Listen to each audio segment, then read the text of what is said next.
வணக்கம் எல்லோருக்கும் welcome to RV kitchen.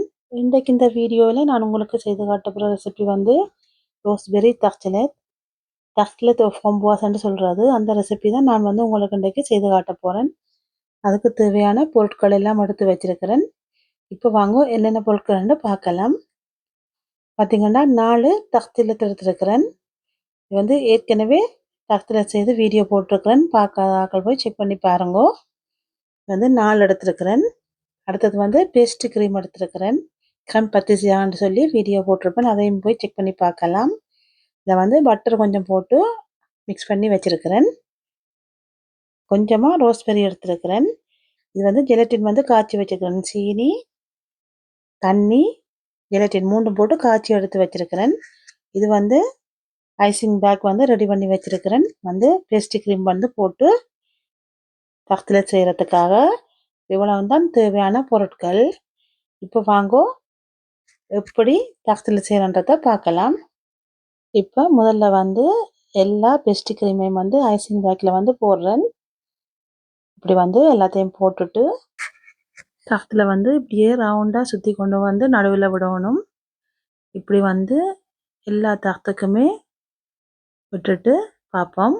இப்போ வந்து எல்லா தக்திலத்துக்குமே பேஸ்ட்ரி க்ரீம் வந்து விட்டாச்சு. அடுத்தது வந்து இதில் ஒன்றொண்டா ரோஸ்பெரி வந்து அடுக்கணும். நீங்கள் உங்களுக்கு விரும்பின பழங்களை வச்சு இந்த தக்லெட் வந்து செய்யலாம். நான் வந்து ரோஸ்பெரியை வந்து சாய்ஸ் பண்ணியிருக்கிறேன். நீங்கள் ஸ்ட்ராபெரி, கிரேப்ஸு, வாழைப்பழம் எதுனாலும் உங்களுக்கு விரும்பின பழங்களை வச்சு நீங்கள் வந்து இப்படி தக்லெட் செய்து சாப்பிடலாம். உண்மையாகவே நல்ல டேஸ்ட்டாக இருக்கும். இது வந்து எல்லாத்தையும் அடக்கிட்டு உங்களுக்கு வந்து காட்டுறேன். பார்த்தீங்கன்னா 4 தக்லெட்டுக்கு வந்து ரோஸ்பெரி வந்து நல்ல வடிவாக அடக்கியாச்சு. அடுத்ததாக வந்து ஜெலட்டின் அப்ளை பண்ணணும். நான் ஏற்கனவே செய்து வச்ச ஜெலட்டினை வந்து லைட்டாக சூடாக்கிட்டு அப்ளை பண்ணுறேன். இதுபோல் எல்லா தக்லெட்டுக்கும் வந்து அப்ளை பண்ணுங்க. இந்த ஜெலட்டின் செய்கிறதுக்கு வந்து உங்களுக்கு 150 கிராம் சீனி, 150 ml தண்ணி, 2 ஜெலட்டின் பேப்பர் வேணும். முதல்ல வந்து ஜெலட்டின் பேப்பரை வந்து 5 நிமிஷம் தண்ணியில் ஊற விடணும். அடுத்தது வந்து 150 கிராம் சீனி, 150 ml தண்ணியை வந்து நல்ல வடிவாக காய்ச்சணும். நல்ல வடிவாக கொதி வந்ததுக்கு பிறகு அடுப்பை நிப்பாட்டிட்டு நீங்கள் ஊற வச்ச ஜெலட்டின் பேப்பரை வந்து இதில் ஆட் பண்ணி மிக்ஸ் பண்ணி விட்டீங்கன்றால் ஜெலட்டின் ரெடி.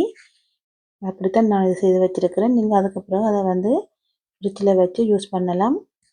அது பழுதாக போகாது. நல்ல வடிவாக மூடி வச்சிங்கன்னா ஓகே. பார்த்திங்கன்னா எல்லா தக்லெட்டுக்கும் வந்து நல்ல வடிவாக ஜெலட்டின் வந்து அப்ளை பண்ணியாச்சு. இப்போ வந்து ரோஸ்பெரி தக்லெட் வந்து ரெடி ஆகிட்டது. இதை வந்து நீங்கள் 1 மணி நேரம் ஃப்ரிட்ஜில் வச்சுட்டு தான் சாப்பிடணும். அப்போ தான் நல்ல டேஸ்ட்டாக இருக்கும். இதே போல் நீங்களும் இந்த ரெசிபியை வந்து ட்ரை பண்ணி பாருங்க. இந்த வீடியோ வந்து உங்களுக்கு பிடிச்சிருக்குமென்னு நினைக்கிறேன். பிடிச்சிருந்தால் லைக் பண்ணி, ஷேர் பண்ணி, சப்ஸ்கிரைப் பண்ணுங்க. அதோட என்னுடைய வீடியோவுக்கு வந்து ஆதரவு தந்து கொண்டிருக்கிற அனைத்து உள்ளங்களுக்கும் என்னுடைய மனமார்ந்த நன்றியை தெரிவித்துக் கொள்கிறேன்.